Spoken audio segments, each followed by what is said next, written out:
All right. So starting off with the second worksheet first, the newer one on ionic versus covalent. Just looking at your work here real quickly, it looks to me that you have all of them right except for one. And the one that doesn't seem right to me is number 7, which is aluminum oxide. That will be on ionic because we have Al plus 3O2 minus giving us Al2O3. It's pretty clearly coming from compounds we already know. So that one's ionic. Here's the real trick that's going on. If you look at a periodic table, oops, let's not draw the periodic table that big here. Look at a periodic table, it looks something like this. And what your inner transition metals down below. Anything that's covalent is the stair step of the metalloids there. Anything that's covalent is the bonding that's happening between nonmetals or between metalloids and nonmetals. So like the first one, carbon dioxide. Carbon bound with oxygen. Well, carbon's like here and oxygen's right after it. And so they're a metal and a nonmetal. Or phosphorus pentachloride, the second one here. Again, phosphorus and pentachloride, they're going to be like in here. Okay, but looking at like lithium hydroxide. Lithium is sitting way over here. And then the O's here and the H's up here. And I should mention with covalent, hydrogen acts like a nonmetal. And so that lithium bonding in is saying, okay, well there's some metal being bound to my other elements. And that's what's making it covalent. Well, what's really happening here is you should have the list of ions pretty much memorized by now. You should know, okay, yeah, aluminum plus 3, O2 minus is aluminum oxide.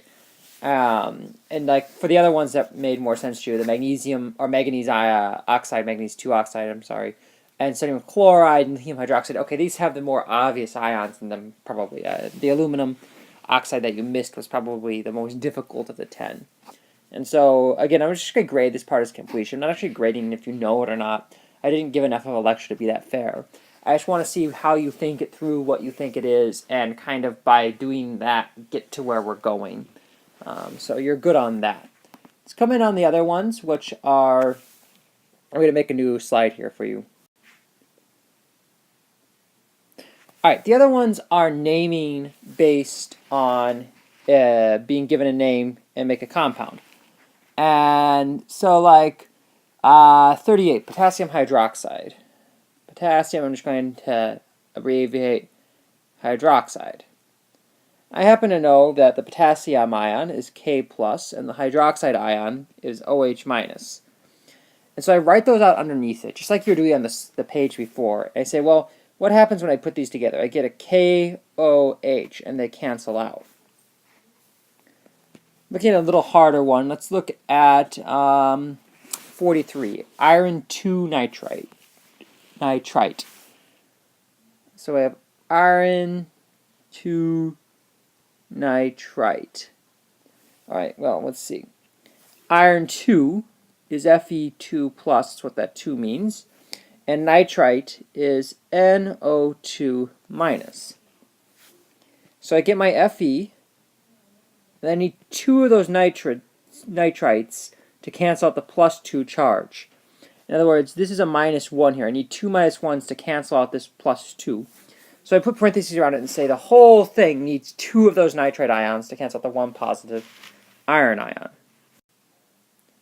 Alright, so let's look at one more here. It's almost the same as one of them on here, but let's make it a little different. So let's look at number 45. Let's keep our calcium, but instead of dichromate, let's use permanganate. Permanganate is MnO4-, and calcium Ca+2. So of course I would get a calcium, permanganate, and I need 2 of those permanganates to cancel out the +2 charge on calcium. So hopefully this makes sense, and if it doesn't, shoot me an email letting me know, hey, I'm still a little confused, and I'll help you out from there. Okay.